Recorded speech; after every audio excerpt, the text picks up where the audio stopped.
Hello guys, সবাই কেমন আছেন? আমি আছি আপনাদের সাথে সোহাগ। আপনার আজকে ভিডিও দেখে বুঝতে পেরেছেন ভিডিওটি কিসের সম্পর্কে।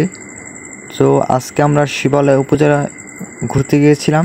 সেখান থেকে আমরা শিবালয় উপজেলা মসজিদটি আমরা অনেক সুন্দর লেগেছে আমাদের কাছে, সেটা আপনাদেরকে দেখানোর জন্য আমরা এই ভিডিওটি শ্যুট করলাম।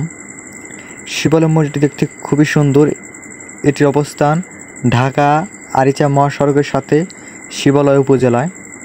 দেখতে খুবই সুন্দর মসজিদটি। আপনাদের কাছে মডেল মসজিদগুলো কেমন লাগে অবশ্যই কমেন্ট করে জানাবেন এবং চ্যানেলটিকে অবশ্যই সাবস্ক্রাইব করবেন নতুন নতুন ভিডিও পাওয়ার জন্য। আসসালামু আলাইকুম, সবাই খুব ভালো থাকবেন।